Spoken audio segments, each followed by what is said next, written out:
Student, the black aeroplane, इसका writer है Frederick Forsyth. इस ऑथर के बारे में हम बताते हैं कि Frederick McCarthy Forsyth is an English author. Author means लेखक, जर्नलिस्ट थे, spy and occasional political commentator, और वो कभी कभी राजनीति में कमेंट्री भी करते थे। बॉर्न 25 अगस्त 1938 एसफोर्ड कैंट इंग्लैंड, और उनका जन्म 25 अगस्त 1938 में 1938 को एसफोर्ड कैंट में इंग्लैंड में हुआ था। About the story narrates the mystery of black phantom plane which appeared out of nowhere in a storm. एक इस कहानी के बारे में नैरेट माने वर्णन करते हैं द मिस्ट्री ऑफ ब्लैक, एक काला जहाज उस तूफान में, जो रात को तूफान आया था, उस तूफान में एक जहाज था जो काला था, फैंटम था, plane which is appeared out of nowhere. उसके बाद वो कहीं नहीं दिखा। जब वो प्लेन, दूसरा प्लेन उतर गया नीचे, तो उसके बाद वो तूफान में कहीं भी नहीं दिखा। इट गाइडेड द नैरेटर्स, ये नैरेटर जो है गाइड करता है कि थ्रू द डार्क क्लाउड, इन काले बादलों का वर्णन करता है। When he was coming back from Paris to England, जब वो पेरिस से इंग्लैंड की तरफ वापस आ रहा था। In his old Dakota aeroplane, अपने पुराने डैकोटा एरोप्लेन में, when the lights of the runway were in sight the black plane disappeared, जब रनवे की लाइट जो है उसको दिखने लगी तो उसने देखा कि जो ब्लैक प्लेन उसके साथ आ रहा था उस तूफान में, वो गायब हो गया। द नैरेटर एनक्वायर्ड, नैरेटर ने यानी कि लेखक ने एनक्वायरी की, जांच की, अबाउट द ब्लैक प्लेन, उस ब्लैक प्लेन के बारे में खोज की, but was told by the control room, लेकिन कंट्रोल रूम ने कहा कि that his plane was the only plane visible on the radar, कि उसके राडार पर केवल एक ही प्लेन दिख रहा है और वो प्लेन सिर्फ आपका है। The message of the story, इस कहानी का ये संदेश है, is there is always light at the end of a tunnel. आपके जीवन में चाहे जितना भी संघर्ष आए, लेकिन अंतिम में प्रकाश अवश्य होता है। रात चाहे जितनी भी काली हो, लेकिन सूर्योदय निश्चित है।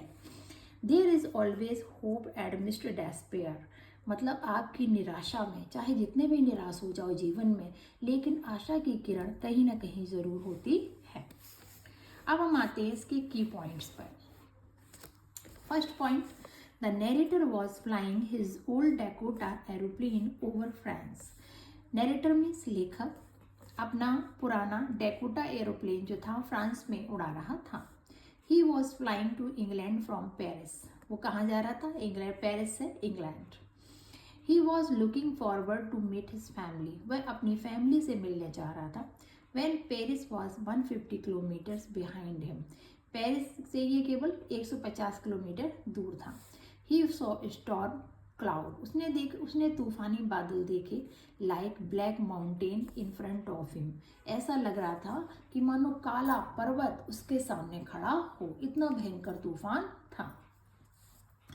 He knew, वह जानता था, he could not fly above them, कि वह इस तूफान को चीरकर इस प्लेन को नहीं उड़ा सकता।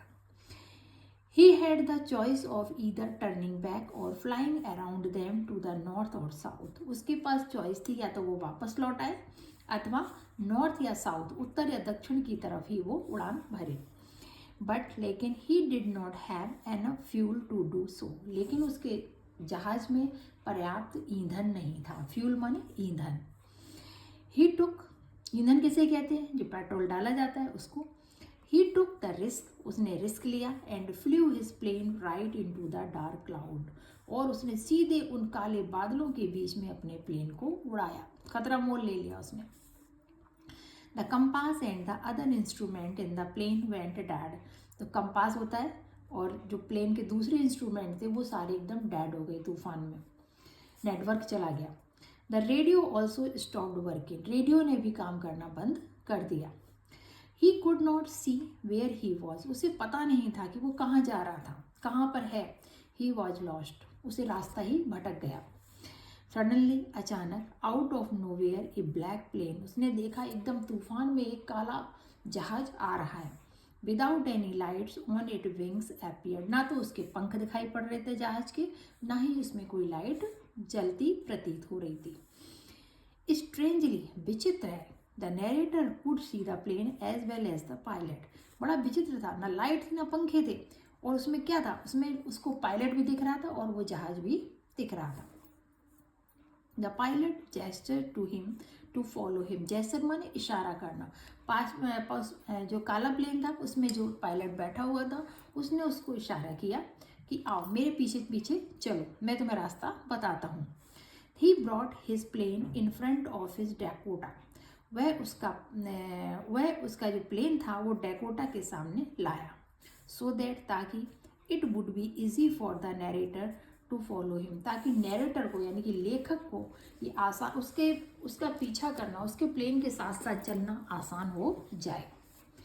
आफ्टर हाफ एन आवर, आध घंटे के बाद, the narrator was left with only as much fuel to last him for another 5 to 10 minutes of flying time. अंत में क्या होता है कि नरेटर के पास जो जहाज में ईंधन होता है यानी कि जो पेट्रोल होता है केवल 5 से 10 मिनट के लिए बचाव है, केवल इतनी ही उड़ान भर सकता है। ही वॉज फ्राइटेन, वह भयभीत हो गया, डर गया, but then the black plane started to go down through the storm, लेकिन उसने देखा उसके साथ जो काला प्लेन मिला था उसको, काला जहाज, वो धीरे धीरे तूफान से नीचे की तरफ उतरने लगा। The narrator came out of the dark cloud, और नरेटर भी उसके, लेखक भी उसके पीछे पीछे अपना प्लेन चला रहा था, तो क्या हुआ कि धीरे धीरे वो लोग तूफान से बाहर आ गए, नीचे आ गए। He could see the lights of a runway and landed his Dakota safely, और उसने देखा कि रनवे की लाइट उसे दिखने लगी जब वो बाहर आ गया उस तूफान से, और डैकोटा अपने प्लेन को उसने आराम से नीचे उतार दिया। But the black plane had disappeared, लेकिन उसने देखा कि जो काला प्लेन उसको साथ साथ उस तूफान से बाहर लेकर आया था, वो काला प्लेन गायब हो गया। As mysteriously as it had happened, ये तो बड़ा रहस्यमयी था कि वो प्लेन कहाँ चला गया, उसे वो प्लेन कहीं भी नहीं दिखाई पड़ा जिस प्लेन ने उसे तूफान से बाहर निकाला था। The lady in the control room told him, जो कंट्रोल रूम में लेडी बैठी हुई थी उसने उससे कहा कि there was no other plane, यहाँ पे कोई दूसरा प्लेन नहीं था, visible on the radar except for Dakota DS-088। उसने बताया कि यहाँ पर कोई भी दूसरा प्लेन उसके राडार पर नहीं दिख रहा था, केवल एक ही प्लेन दिख रहा था जो कि वो सिर्फ आपका ही प्लेन था। The narrator was flying his old Dakota DS-088 plane across France। अब हम समरी के बारे में भी बताते हैं। नरेटर के पास फ्रांस से उसने एक पुराना डैकोटा प्लेन उड़ाया जिसका नंबर था DS-088 उड़ा रहा था। He was returning from Paris, वह पेरिस से वापस लौट रहा था, and was on his way to England, और वो इंग्लैंड के रास्ते पर था। He was looking forward to joining his family in England, वह अपनी फैमिली से मिलने के लिए इंग्लैंड जा रहा था। When he started from Paris, the weather was clear, जब उसने पेरिस से उड़ान भरी तो मौसम साफ था। But just 150 kilometres from Paris, लेकिन वो पेरिस से 150 किलोमीटर दूरी पर था। He was caught in storm, क्या हुआ कि वो जब केवल पेरिस से 150 किलोमीटर उस पर था तो उसने वहीं से उसने देख वो एक तूफान में फंस गया। ही न्यू, वह जानता था कि he could not fly above them, कि वो तूफान से ऊपर नहीं उड़ान नहीं भर सकता। He had the choice of turning back, उसके पास एक ही रास्ता था कि वो वापस लौट जाए, और flying around the dark cloud to the north और साउथ, या उत्तर और दक्षिण में उन काले बादलों के बीच वो उड़ान भरे, काले बादलों की तरफ उड़ान भरी। But he did not have enough fuel, लेकिन क्या था कि वो उत्तर दक्षिण की तरफ जाने के लिए उसके पास पर्याप्त ईंधन नहीं था, पर्याप्त पेट्रोल नहीं था गाड़ी में, उसके प्लेन में। So he decided to take the risk of flying through the huge storm cloud, उसने इस रिस्क को इस खतरे में चलने के लिए वो तैयार हो गया कि उसने सोचा ठीक है कोई बात नहीं, मैं इस विशाल तूफान में ही घुस जाऊंगा, कोई बात नहीं मैं निकल जाऊंगा। He entered the dark clouds, वह उन काले बादलों में प्रवेश कर गया अपना प्लेन लेके। The visibility was nil, visibility मतलब उसे कुछ भी नहीं दिखाई पड़ रहा था, बिल्कुल अंधेरा, जैसे यहाँ पे कोहरा जब पड़ता है तो हमें कुछ नहीं दिखाई देता। His plane jumped and twisted in the air, plane jump हुआ एकदम और एकदम हवा में खो गया। Due to the heavy turbulence, क्योंकि बहुत ज़्यादा भयंकर तूफान आया हुआ था। The result was that his compass, other instruments and the radio went dead. वो इसका परिणाम क्या हुआ कि उसका जो कंपास था प्लेन का, जो रेडियो था, वो सारे इंस्ट्रूमेंट जो भी थे वो सब बंद हो गए, क्योंकि नेटवर्क डिस्कनेक्ट हो गया, उसका नेटवर्क टूट गया। There was no way in which he could get direction, अब उसके पास कोई तरीका नहीं था कि उसकी डायरेक्शन कैसे मिलेगी, वो किस रास्ते पर है, उसे किस रास्ते पर कहाँ जाना है। ही वॉज लॉस्ट, हुआ खो गया, एंड फ्राइटन और डर गया। उसने सोचा अब तो कुछ नहीं, अब मेरा कुछ नहीं हो सकता, मैं तो नहीं पहुंच पाऊंगा। ही रियलाइज्ड, उसने महसूस किया, he was in big trouble, कि वह तो बहुत बड़ी परेशानी में था। व्हेन सडनली, जब अचानक, out of nowhere appeared a black plane with no lights on it wings. जब बिल्कुल निराश हो गया तो उसने देखा अचानक कि उसी तूफान में एक काला जहाज उसकी तरफ आ रहा है, जिसमें पंखे भी नहीं थे और ना ही उसमें लाइट थी। The narrator was delighted to see another plane, जो नरेटर था यानी कि लेखक जो था वो बहुत खुश हुआ कि चलो हमारी तरह कोई और प्लेन भी इस तूफान में है।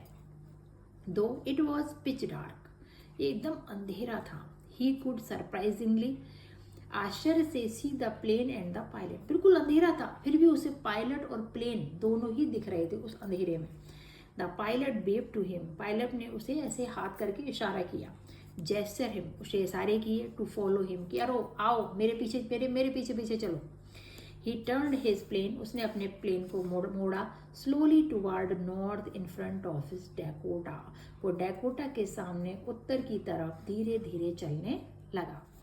The narrator followed him, narrator ने उसका पीछा किया। ओबीडियंटली माने बिल्कुल आज्ञाकारी बन के, जैसे जैसे आगे आगे काला प्लेन चलता था पीछे पीछे उसका प्लेन उसने धीरे धीरे चलाया लेखक ने। लाइक ए चाइल्ड, एक बच्चे की तरह, जैसे माँ अपने बच्चे को ले जाती कहती है पीछे पीछे चले आना, तो बच्चा माँ के पीछे पीछे भागता है। फॉर हाफ एन आवर, ये कब तक चला प्लेन, 8 घंटे तक वो उसी काले प्लेन के पीछे धीरे धीरे करके चलता रहा। The storm continued and the narrator was again frightened, तूफान लगातार तूफान आता रहा और वो लेखक जो था वो दोबारा बहुत डर गया। Because the fuel in his Dakota could last for only 5 और 10 मिनट्स ओनली, उसे पता था कि मेरे जहाज में केवल 5-10 मिनट के लिए और पेट्रोल है।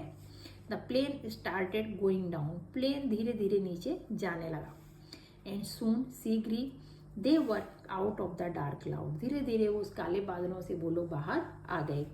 The lights of the runway became visible, अब उसे रनवे की जो लाइट थी जहाँ पे जहाज उतरना था वो उसे दिखने लगी। जैसे कि स्टेशन पे जाओ ट्रेन आती है तो लाइट दिखने लगती है। The narrator looked back, narrator ने, लेखक ने पीछे देखा, but could not see the black aeroplane, उसे वो काला एरोप्लेन कहीं नहीं दिखा। इट हैड डिसअपियर्ड, ये तो गायब हो गया। एज सडनली एज, इतनी जल्दी, इट हैड हैपेंड, कि मतलब पलक झपकते ही वो काला वाला प्लेन जो उसके साथ साथ उसको तूफान से बाहर लेकर आया था वो अचानक गायब हो गया। The narrator landed safely, narrator ने अपना जहाज सुरक्षित नीचे उतार लिया।